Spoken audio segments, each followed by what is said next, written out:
नमस्कार मित्रांनो, सर्वप्रथम यूट्यूब चॅनलला व्हिजिट केली त्याबद्दल अगदी मनापासून स्वागत करतो. बघा मित्रांनो, अशा कंपनीबद्दल डिस्कस करणार आहे आपण आज, जे की कंपनीचं नाव असे एफएल इंडिया लिमिटेड आणि सध्याची या स्टॉकची जर प्राईस बघितली आपण तर ₹1236 सध्याची या स्टॉकची प्राईस आहे मित्रांनो. एक बघा 7 महिन्याचा जर विचार केला तर एकदम फ्लॅटमध्ये आहे. 6 महिन्यामध्ये जर विचार केला या कंपनीनं तर 1700% पर्यंत आपल्याला पॉझिटिव्ह रिटर्न दाखवलेले आहेत. मागील एका वर्षाचा रिटर्न जर बघितला तर मायनसमध्ये दाखवते कंपनी.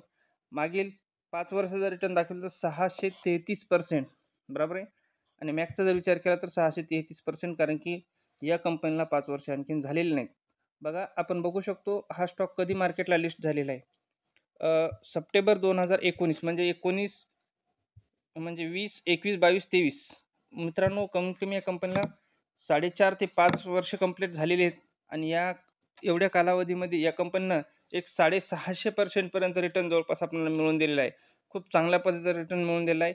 वार्षिक 100% पेक्षाही जास्त असे या कंपनीनं आपल्याला मिळवून दिलेले आहेत. आणि बघा एक वेळ अशी होती मित्रांनो, की काही दिवसामध्येच या कंपन्या चांगल्या पद्धतीनं रिस्पॉन्स दाखवला होता. जसं की जवळपास बघा 800च्या वर या कंपनीनं रिस्पॉन्स दाखवला होता.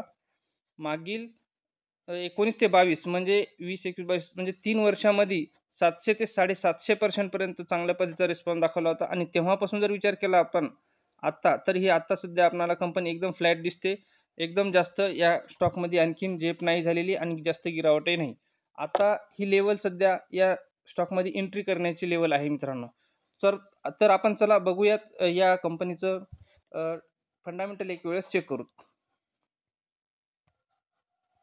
बघा मित्रांनो, या कंपनीचं market cap 17,000 crore market cap आहे आणि करंट प्राईस जर बघितलं तर ₹1234 आणि स्टॉकचा पी जर बघितला तर 65 स्टॉकचा पी आहे मित्रांनो. आणि आर-ओ-सी बघितलं तर 20% आणि आर-ओ-ई बघितलं तर 8% आणि फेस व्हॅल्यू 2. बघा आपण याच्यानंतर समोरचा जर पॉईंट घ्यायचा तर सेल आणि नेट प्रॉफिट ही कंपनी कशा पद्धतीने जनरेट करते याच्याकडे लक्ष देणं आपल्याला गरजेचं आहे. बघा आपण सर्वप्रथम सेलचा विचार करूयात. सेल बघा मार्च 2018 मध्ये या कंपनीनं अशा पद्धतीनं सेल केला होता की जवळपास 167 करोड, त्यानंतर 249 करोड, त्याच्यानंतर 334 करोड, 517 करोड, 1082 करोड, 1434 करोड आणि 1570 करोड. मित्रांनो, प्रत्येक वर्षी या कंपनीनं आपले सेल चांगल्या पद्धतीने इन्क्रीज केलेले आहेत. आपण विचार करू शकतो, आपण बघू शकतो. अशी जर कंपनी जर चांगल्या पद्धतीने जर विचार करत असेल आणि आपल्याला 1 वर्ष मागील एका वर्षामध्ये कंपनी जर डाऊन दिसत असेल, म्हणजे चार्टमध्ये जर आपण बघितलं तर एकदम नॉर्मल वाटतंय. कारण बऱ्याच दिवसापासून हा स्टॉक चालला नाही. जवळपास 1 वर्ष कंप्लीट होतं आणि एका वर्षात जर हा चार्ट चालला नाही, हा स्टॉक चालला नाही, तर याचं कारण काय? तर इथे विचार करू शकतो आपण, कंपनीचा सेल वाढत आहे. मग आता नेमकं याच्यामध्ये झेप येण्याची शक्यता आहे. बरोबर आहे. त्याच्याबद्दल आपण त्याच्या अगोदर एक वेळेस आपलं नेट प्रॉफिटवर नजर टाकूयात. बघा नेट प्रॉफिटचा जर विचार केला तर आपल्याला दिसून येते. सुरुवातीला 28 करोड, त्यानंतर 49 करोड, 66 करोड, 135 करोड, 215 करोड, 245 करोड आणि 264 करोड. बघा मित्रांनो, सेलमध्ये पण इन्क्रीज चांगल्या पद्धतीने होत आहे. कंपनी चांगल्या पद्धतीने इन्क्रीज करत आहे आणि नेट प्रॉफिटमध्ये पण चांगला नेट दाख इन्कम दाखवत आहे कंपनी. बरोबर आहे. बघा ना, सुरुवातीला 28, 49, 66, 135, 215, 245, 264. बघा चांगल्या पद्धतीचा सेल आणि नेट प्रॉफिट दोन्ही गोष्टी चांगल्या पद्धतीनं वाढत आहेत. बरोबर आहे. आणि आता या कंपनीचं बॅलन्स शीटवर जर नजर टाकू तर आपण या कंपनीवर कर्ज कशा पद्धतीचं आहे हे बघूयात. इथं जर विचार केला तर कंपनीवर कर्ज आहे 228 करोड कर्ज आहे, पण यांच्याकडे रिझर्व्ह पण खूप आहे. जवळपास 1567 करोड रिझर्व्ह आहे यांच्याकडे. रिझर्व्हच्या तुलनेमध्ये कर्ज हे कमी आहे मित्रांनो. आणि रिझर्व्हच्या तुलनेत जर विचार केला तर रिझर्व्ह कंपनीच्या कर्जापेक्षा कधीही रिझर्व्ह जास्त असायला पाहिजेत. तेव्हा ते कर्जाला कमी मानू शकतो आपण. आणि नंतर जर बघू आणि महत्त्वाचा पॉईंट जर बघितला या कंपनीचा, तर मला सांगायचं आहे की प्रमोटर शेअर होल्डिंग पॅटर्नचा जर विचार केला तर प्रमोटरकडे 56% होल्डिंग आहे आणि फॉरेन इन्व्हेस्टरकडे 14%, डोमेस्टिक इन्व्हेस्टरकडे 14 ते 15% जवळपास आणि पब्लिक पशी ती फक्त 13% पब्लिककडे माल आहे. बरोबर आहे. विचार करू शकतो आपण. बघा फॉरेन इन्व्हेस्टरनी आपली होल्डिंग मागच्या वेळेस किती होती? इथं 9% होती, तर इथं किती डायरेक्ट 14% केली. बरोबर आहे. इथं 14% 28 होती डोमेस्टिक इन्व्हेस्टरकडे. इथं किती केली डोमेस्टिक इन्व्हेस्टरने? 14.71%. बरोबर आहे. म्हणजे हे फॉरेन इन्व्हेस्टर, डोमेस्टिक इन्व्हेस्टर या कंपनीमध्ये वाढ करायला त्यांच्या अमाउंटमध्ये, त्यांच्या इन्व्हेस्टमेंटमध्ये. बरोबर आहे. छोटी कंपनी तरी पण विश्वास ठेवायला. इथली आणि पब्लिककडे फक्त किती 13% आहे. मी किती वेळेस सांगू तो की आपण पब्लिक जिथे कमी असते तिथे आपल्याला एंट्री घ्यायची असते. बघा या स्टॉकबद्दल आपण डिस्कस केलेलं आहे. चांगला इन्व्हेस्टर लोकांनी चांगली या स्टॉकमध्ये इन्व्हेस्टमेंट करून ठेवलेली आहे. आपण अशा स्टॉकमध्ये इन्व्हेस्टमेंट करू शकतो. परत एक वेळेस आपण चार्टवर जाऊन या स्टॉकबद्दल अनालिसिस करू शकतो आपण. बघा मित्रांनो चार्टवर आलेले आपण आणि बघा मी मागील काय सांगितलेलं एका जवळपास 1 ते 1.5 वर्ष झालेले या कंपनीमध्ये एकदम एका रेंजमध्ये आहे स्टॉक बरोबर आहे. आणि काही दिवसामध्ये चांगली झेप घेतली होती या स्टॉकनं, पण आता हा एका रेंजमध्ये आहे. तर एका रेंजमध्ये असताना सुद्धा या कंपनीचे नंबर काय आहेत चांगले येत आहेत बरोबर आहे. आता नंबर जर चांगले येत आहेत, कर्ज पण या कंपनीवर कमी आहे आणि फॉरेन इन्व्हेस्टर, डोमेस्टिक इन्व्हेस्टर लोक इन्व्हेस्टमेंट करायलेत आणखीन असा या रेंजमध्ये. तर मग इथं साहजिकच आहे. इथं जर आता ते लोक इन्व्हेस्टमेंट करत असतील तर इथून पुढे झेप घेण्याची या कंपनीची कॅपॅसिटी चांगल्या पद्धतीची असेल. या कंपनीचे रिझल्ट इथून पुढे चांगले येत असतील. आत्तापर्यंतही रिझल्ट कंपनीचे चांगले आलेले आहेत. मग कंपनीचे रिझल्ट चांगले आहेत तर चार्ट वरी का नाही गेला? तर चार्ट हा वरी जाण्याचा अगोदर आपण इन्व्हेस्टमेंट आता करणं गरजेचं आहे मित्रांनो. आता हा स्टॉक इथून कधीही ब्रेकडाऊन जर एक वेळेस जर स्टॉकनं जर केली तर परत असा या लेवलला मिळणार नाही हा स्टॉक. कारण की एका वर्षामध्ये 100% पेक्षाही जास्त ही कंपनी मिळवून देते. हे लक्षात घ्या मित्रांनो. बघा कंपनीला झालेले आहेत 5 वर्ष जर जवळपास आणि 5 वर्षामध्ये 650% पेक्षाही जास्त म्हणजे 100% पेक्षाही जास्त रिटर्न कंपनी मिळवून देत आहे. मग हे लक्षात येणं गरजेचं आहे आपल्याला बरोबर आहे. तर किती आता हा सध्या रेंजमध्ये आहे आणि या कंपनीचे रेंजमध्ये असून नंबर चांगले येत आहेत. फॉरेन इन्व्हेस्टर, डोमेस्टिक इन्व्हेस्टर या कंपनीमध्ये इन्व्हेस्टमेंट करत आहेत. कंपनीवर कर्ज कमी आहे आणि कंपनीचा रिझर्व्ह सुद्धा वाढत आहे. त्यामुळे आता इथं करणं इन्व्हेस्टमेंट गरजेचं आहे मित्रांनो. आपल्यास योग्य वाटला तर आपण इन्व्हेस्टमेंट अशा स्टॉकमध्ये करू शकतो. बघा मित्रांनो नेक्स्ट कंपनीचा जर विचार केला तर आपल्या नजरेसमोर दिसतो AMI ऑर्गॅनिक लिमिटेड मित्रांनो. आणि या स्टॉकची जर सध्याची प्राइस जर बघितली तर 1126 रुपये सध्याची स्टॉकची प्राइस आहे आणि 6 महिन्याचा रिटर्न जर बघितलं तर एकदम फ्लॅटमध्ये आहे. आणि या कंपनीनं आत्तापर्यंत जर बघितलं तर मायनसमध्ये 7% म्हणजे एकदम फ्लॅट आहे. आणि काही दिवसाच्या नंतर ही कंपनी बऱ्याचपैकी कमी दिवसामध्ये या कंपन्या जवळपास 50 ते 60% पर्यंत एका वर्षामध्ये जवळपास पर्सेंटमध्ये मिळून दिलेले. पण जेव्हा कंपनी खाली आली होती तेव्हापासून जर विचार केला तर बरोबर आहे. मग तरी आपण आज असा विचार करू शकतो एका रेंजमध्ये असा हा स्टॉक आहे, आणखीन प्रॉफिटमध्ये हा स्टॉक आलेला नाही. तर मग तुम्ही विचारू शकता सर, म्हणू शकता तुम्ही की सर मग आत्तापर्यंत ही प्रॉफिटमध्ये कंपनी आलेली नाही चार्टमध्ये बरोबर आहे. तर मग अशा कंपनीमध्ये आपण काय इन्व्हेस्टमेंट करायची? तर मित्रांनो आपण पुढं आपल्या या कंपनीचं फंडामेंटल जेव्हा आपल्या नजरेसमोर येईल आपण जेव्हा चेक करू तेव्हा आपल्या नजरेसमोर येऊ शकते की हा एका रेंजमध्ये आहे सध्या आणि आपण इन्व्हेस्टमेंट करण्यायोग्य आहे की नाही. तर आपण फंडामेंटल चेक करून घेऊ. सर्वात प्रथम मार्केट कॅपचा जर विचार करू तर 4141 करोड मार्केट कॅप आहे. आणि या सध्याची स्टॉकची प्राइस जर बघितली तर 53 स्टॉकची प्राइस सध्याची आहे. आणि ROE बघितलं तर 20% आणि ROE बघितलं तर 15% पर्यंत आहे या कंपनीचं मित्रांनो. फेस व्हॅल्यू 10च आहे. आणि आता आपण सर्वात महत्त्वाचा पॉईंट म्हणजे सेल आणि नेट प्रॉफिट या कंपनी कशा पद्धतीने बनवते, कारण की याच्यावर डिपेंड असतं. सेल कसा करते कंपनी आणि प्रॉफिट कसा करते आणि चार्ट काय म्हणतो याचा आपल्याला ज्या दिवशी अभ्यास करता आला, ज्या दिवशी आपल्या गोष्टी लक्षात आल्या, चार्ट जरी खाली असेल, चार्ट जरी एका रेंजमध्ये असेल तर नेट प्रॉफिट आणि हे सेल कंपनी जर चांगला करत असेल तर ते चार्ट एक दिवस नक्की वरी जाणार आहे. आणि कोणतीही कंपनी आपल्या प्रॉफिटलाच फॉलो करते हे लक्षात ठेवा मित्रांनो. चार्टवर नाही जास्त लक्षात ठेवणार पाहिजे. आपल्याला प्रॉफिट कसं करते कंपनीचा इन्कम कसा होतोय. इन्कम जर होत असेल तर एक दिवस नक्कीच चार्ट वरी जाणार, नक्कीच आपली अमाऊंट वाढणार. हे लक्षात ज्या दिवशी आलं त्या दिवशी आपल्याला कळू शकते. त्यामुळे आपलं नजर कशावर असली पाहिजे? सेलवर आणि प्रॉफिटवर बरोबर आहे. आणि दुसरी गोष्ट कर्जावर आणि इन्व्हेस्टर लोकांवर बरोबर आहे. सर्वात महत्त्वाचं या व्हिडिओमध्ये मला एकच सांगायचं की इन्व्हेस्टर लोक कशा पद्धतीने इन्व्हेस्टमेंट करत आहेत अशा स्टॉकमध्ये की आणि इन्व्हेस्टर लोक का करत आहेत माहिती आहे का? की जे आता सध्या फ्लाईट आहेत एकदम अशा स्टॉकवर नजर नसती कुणाची, अशा स्टॉकमध्येच लोक इन्व्हेस्टमेंट करतात. आणि आपली नजर अशा स्टॉकवर नसती. आपली नजर कशा स्टॉकवर असते की जास्त गती घेत आहेत, जास्ती रोजच्या रोज वाढत आहे स्टॉक, अशा स्टॉकवर आपण जास्त विश्वास ठेवतो मित्रांनो. बघा सेलचा जर विचार करूयात तर आपण सेल मार्च 2017चा आपल्यासमोर डाटा दिसतो. 160 करोड, त्यानंतर 188 करोड, 239 करोड, 240 करोड, 341 करोड, 520 करोड, 617 करोड, 665 करोड. मित्रांनो बघा दरवर्षी या कंपनी आपला नंबर इन्क्रीज करत आहे चांगल्या पद्धतीने एकदम बरोबर आहे. आणि नंबर चांगल्या पद्धतीने नेट प्रॉफिटचा जर विचार करूयात तर बघा नेट प्रॉफिट जर विचार केला तर 12 करोड, 18 करोड, 23, 27, 54, 72, 83 आणि 55 येणाऱ्या क्वार्टरमध्ये येण्याची शक्यता आहे. बघा नेट प्रॉफिट पण चांगल्या पद्धतीने वाढत आहे कंपनीचं आणि सेल पण चांगल्या पद्धतीने वाढत आहे कंपनीचा. मग सेल आणि नेट प्रॉफिट वाढत आहे, पण मग चार्टचा ग्राफ कसा एकदम फ्लॅट आहे. चार्टचा ग्राफ कसा का वाढताना दिसत नाही तुम्हाला? बघा मित्रांनो, ते आपण नंतर डिस्कस करूयात. तोपर्यंत आपण जर या कंपनीचं जर कर्जाचा जर विचार करूयात, तर बॉरोइंग इथं आपण बघू शकतो या कंपनीवर कर्ज 101 करोड कर्ज आहे आणि यांच्याकडे रिझर्व्ह किती आहे? 594 रिझर्व्ह आहे. 594 रिझर्व्ह आहे, म्हणजे रिझर्व्हच्या तुलनेत कर्ज कमी आहे आणि यांच्याकडे रिझर्व्ह जास्त आहे आणि साहजिकच आहे, कुठल्याही कंपनीमध्ये रिझर्व्ह जास्त असेल तर त्या कंपनीवर कर्ज तेवढं गृहीत धरल्या जात नाही. मित्रांनो, इन्व्हेस्टर लोकांचा जर विचार करूयात, तर बघा इन्व्हेस्टर महत्त्वाचं आहे आपल्याला. बरोबर, कशा लोकांनी इन्व्हेस्टमेंट केलेली?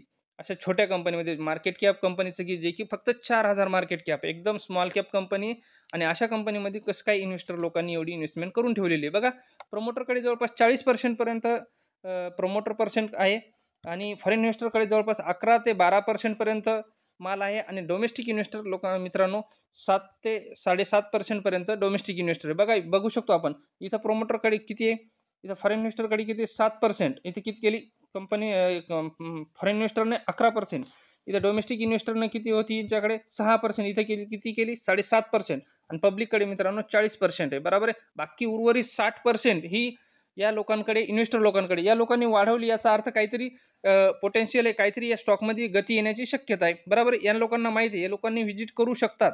या लोकांना जे माहिती असतं ते आपल्याला माहीत नसतं. कंपनीमधलं मॅनेजमेंट कसं आहे या कंपनीचं, या कंपनीमध्ये कामकाज काय चालू आहे आणि येत्या काही काळामध्ये या कंपनीमध्ये ग्रोथ होऊ शकते की नाही या लोकांना माहिती आहे. त्यामुळेच या लोकांनी अशी इन्व्हेस्टमेंट वाढवून ठेवलेली आहे मित्रांनो. बघा, आपण बघू शकतो. नेक्स्ट स्टॉकबद्दल आपण डिस्कस करूयात. बघा मित्रांनो, नेक्स्ट कंपनीचा जर विचार करूया तर गुड लक इंडिया लिमिटेड हा पण स्टॉक खूप चांगला आहे आणि हा पण कंपनी खूप चांगली आहे. बघा मित्रांनो, या कंपनीची जर सध्याची प्राईस जर बघितली तर ₹1088 सध्या एका स्टॉकची प्राईस आहे आणि एका महिन्यामध्ये या कंपनीनं जवळपास 15% पर्यंत पॉझिटिव्ह रिटर्न दाखवला आहे आणि 6 महिन्यामध्ये, मागील फक्त 6 महिन्यामध्ये 123% बघा स्टॉक. आणि एका जर मॅक्सचा जर विचार करूयात तर 1383% पर्यंत या कंपनीला रिटर्न दाखवला. तर कधीपासून? 2015 पासून. बघा, 2015 म्हणजे जवळपास या कंपनीला 7 ते 8 वर्ष पूर्ण होत आहेत आणि 8 वर्षामध्ये या कंपनीनं 1383% पर्यंत खूप चांगल्या पद्धतीचा रिस्पॉन्स दाखवलेला आहे. तर आपण या कंपनीचा चार्ट बघितला तर अगोदर आपण या कंपनीचं फंडामेंटल बघून घेऊयात. तोपर्यंत परत आपण चार्टवर घेऊन येऊ तुम्हाला आणि नंतर चार्टवर आणल्याच्या नंतर तुम्हाला मी चार्टसोबत डिस्कस करू. तोपर्यंत आपण या कंपनीचा एक वेळेस फंडामेंटल चेक. बघा मित्रांनो, मार्केट कॅपचा जर विचार केला तर फक्त 3,000 करोड मार्केट कॅप या कंपनीचं. बरोबर आहे. 3,000 करोड मार्केट कॅप आहे. स्टॉकचा पी जर बघितला तर सध्या 28चा, म्हणजे आपल्याला सध्या हा स्टॉक घेण्याच्या योग्य आहे. आपण इन्व्हेस्टमेंट करू शकतो अशा स्टॉकमध्ये. बघा, 3,000 करोड मार्केट कॅप आहे कंपनीचा आणि डिव्हिडंड पण देते ही कंपनी. बघा, 0.41% पर्यंत या कंपनीचा डिव्हिडंड सुद्धा आहे आणि आरओईसी बघितलं तर 16% आणि आरओई बघितलं तर तेही 16% पर्यंत आपल्यासमोर दिसतो. फेस व्हॅल्यू 10चा. महत्त्वाचा पॉईंट जर असेल तर सेल आणि नेट प्रॉफिट ही कंपनी कशा पद्धतीने जनरेट करते आपण त्या गोष्टीचा विचार करूयात. बघा, सेलचा जर विचार केला तर इथे सेल आपल्याला जर समोर दिसते. मार्च 2012 पासून डाटा दिसते. मार्च 2012, 13, 14, 15, 23 पर्यंत आपल्या समोर दिसते. तर आपण ते एक वेळेस बघून घेऊयात. बघा, मार्च 2012ला या कंपनीने असा सेल दाखवला होता की जवळपास 677 करोड, त्यानंतर 949 करोड, 971 करोड, 1056 करोड, 980 करोड, 1093 करोड, 1270 करोड, 1657 करोड, त्याच्यानंतर 1636 करोड, त्याच्यानंतर 1572 करोड, 2613 करोड, 3072 करोड आणि 3214 करोड. बघा, खूप छान पद्धतीने कंपनी सेल वाढवत आहे आपला. बरोबर आहे. सेल तर वाढवत आहे, पण एक वेळेस आपण नेट प्रॉफिटवर एक नजर टाकून घेऊयात म्हणजे आपल्या लक्षात येऊन जाईल. बघा, सुरुवातीला 20 करोड, 22 करोड, 18, 28, 23, 20, 15, 31, 34, 30, 75, 87 आणि 110 खूप चांगल्या पद्धतीनं सेल आणि नेट प्रॉफिट कंपनी जनरेट करत आहे. आपण अशा स्टॉकवर नजर ठेवायला पाहिजेत मित्रांनो. बघा, जर बॅलन्स शीटचा जर विचार करूयात आपण तर कर्ज वगैरे कसं या कंपनीवर आहे तर हे बघा, आता इथं आपण बघू शकतो बॉरोइंग. 654 करोड या कंपनीवर कर्ज आहे आणि रिझर्व्ह पण यांच्याकडे 677 आहे. म्हणजे रिझर्व्हच्या तुलनेमध्ये थोडंसं कर्ज आहे, पण एखादा पॉईंट आपल्याला मॅनेज करणं गरजेचं आहे. 100% कुठलीही गोष्ट मिळू शकत नाही मित्रांनो. कंपनी छोटी आहे. आपल्याला कुठल्या ना कुठल्या तरी गोष्टीत, एखाद्या गोष्टीत ॲडजस्टमेंट करावी लागेल. थोडंसं कंपनीवर कर्ज वाटते, पण रिझर्व्ह पण चांगला आहे यांच्याकडे. तरीही आपण बघूयात 654 करोडपेक्षाही रिझर्व्ह जास्त आहे. म्हणजे रिझर्व्ह जास्तच असायला पाहिजे. रिझर्व्ह कमी आणि कर्ज जास्त ज्या कंपनीवर आहे ती कंपनी जास्त रिस्क मानल्या जाते. बघा, तरी पण कर्ज कमी आहे आणि रिझर्व्ह या कंपनीकडे जास्त आहे. बरं, आपण इन्व्हेस्टर लोकांचा विचार करू आणि इन्व्हेस्टर लोक महत्त्वाचे आहेत आपल्याला आणि या व्हिडिओमध्ये तोच पॉईंट महत्त्वाचा आहे की इन्व्हेस्टर लोकांचा. बरोबर, प्रोमोटरकडे किती जवळपास 54 ते 55% पर्यंत प्रोमोटरकडे आणि फॉरेन इन्व्हेस्टरकडे बघितलं तर जवळपास 6 ते 7% आणि डोमेस्टिक इन्व्हेस्टरकडे जवळपास 2% पर्यंत आणि पब्लिक जवळ जर बघितलं तर आपण बघू शकतो 36% पर्यंत पब्लिककडे. मित्रांनो बघा, हा स्टॉक गती घेत आहे, बरोबर आहे. आपण बघितलं तर या कंपनीनं चांगल्या पद्धतीने रिटर्न दिलेला आहे आणि आताही ही ऑल टाईमवर कंपनी हायवर आहे, बरोबर आहे. तरी पण इथं कंपनीमध्ये इन्व्हेस्टमेंट कोण करायला बघा, इथं फॉरेन इन्व्हेस्टर पण इन्व्हेस्टमेंट करायला बघा. इथं सुरुवातीला किती 1% 54% आणि इथे किती केले डायरेक्ट 6.67%. इथं पण किती होते डोमेस्टिक इन्व्हेस्टर 1.18%, इथे किती केले 2.16%. बरोबर आहे. काहीतरी पोटेन्शियल आहे, काहीतरी ग्रोथ येण्याची या कंपनीमध्ये शक्यता आहे. मुळे या लोकांनी अशी इन्व्हेस्टमेंट आपली वाढवलेली. इथल्या स्टॉक हायवर जाऊन सुद्धा आणखीनही सुद्धा हे लोक इन्व्हेस्टमेंट करत आहेत. बघा चार्टवर आपण एक वेळेस परत जाऊयात. त्याआधी आपण या कंपनीचा बिझनेस काय हे माहीत करून घेऊयात. बघा मित्रांनो, साईटवर आल्याच्या नंतर आपल्या लक्षात येऊन जाते की कंपनीचा बिझनेस कशा पद्धतीचा आहे. बघा किती हेवी बिझनेस आहे कंपनीचा. बिझनेस असा आहे, लोखंडामध्ये काम करते कंपनी. जसं की पाईप, पत्रा, रिंग्स वगैरे पूर्ण बनवण्याचं काम करते कंपनी आणि खूप मोठी कंपनी आहे आणि खूप या कंपनीला स्कोप येण्याची शक्यता आहे मित्रांनो. बघा जे टायरमध्ये जे रिंग असतात त्या पण बनवण्याचं काम करते कंपनी. गजमध्ये छोट्या मोठ्या एमएमचे गज ही कंपनी बनवते. पूर्ण लोखंडी पाईप जिथे कुठे यूज केल्या जातात हे बघा लोखंडी पाईप. पूर्ण अशा पद्धतीचे हे पूर्ण लोखंडी वस्तू हे कंपनी आकार देण्याचं काम करते, बनवण्याचं काम करते आणि ह्या वस्तू खूप महागड्या वस्तू येतात. अशा अशा महाग वस्तूंना या कंपनीमध्ये खूप डिमांड असू शकते. भविष्यामध्ये ही कंपनी आणखीन ग्रोथ होणारच आहे. बघा ह्या रिंगा जे आहेत ना, ह्या टायरमध्ये रिंगा वापरल्या जातात मित्रांनो. छोटे-छोटे वायर टायरमध्ये पण ही कंपनी बनवण्याचं काम करते. गजामध्ये काम करते, छोटे पाईपमध्ये काम करते. पूर्ण असं लोखंडी ही कंपनी काम करण्याचं काम करते बघा मित्रांनो.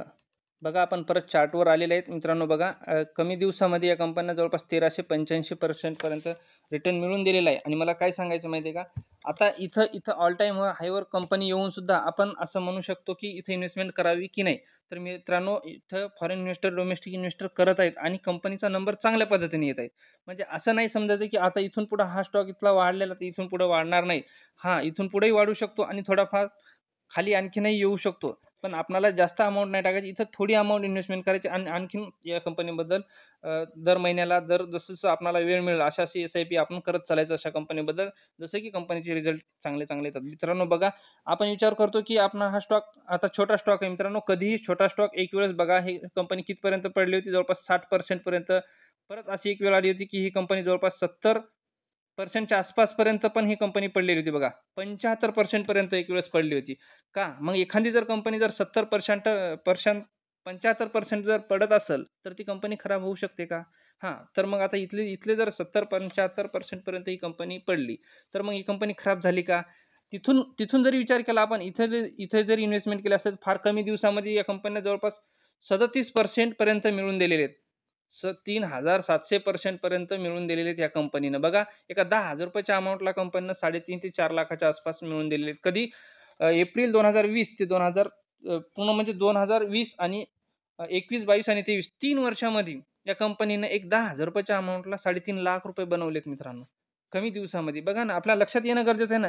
आपण प्रिपेअर राहायचं. कुठल्याही कंपनीमध्ये आपण छोट्या कंपनीमध्ये इन्व्हेस्टमेंट करतो, तेव्हा 50-60% पडू शकतो स्टॉक. त्याच्यानंतर जर इथं 5,000 इन्व्हेस्टमेंट केले, तर परत आपण 5,000 इन्व्हेस्टमेंट करूया अशा जागेवर, बरोबर? आपले इथं ॲव्हरेज येऊ शकतं. तर तेव्हापासून जरी विचार केला, तर आपण इथं जरी ॲव्हरेज आलं ना, आपण तेव्हापासून जरी विचार केला, तर 1400-1500% तेव्हापासूनही पडू शकतात आपल्याला. हे करणं गरजेचं आहे. आपल्या लक्षात येणं गरजेचं आहे.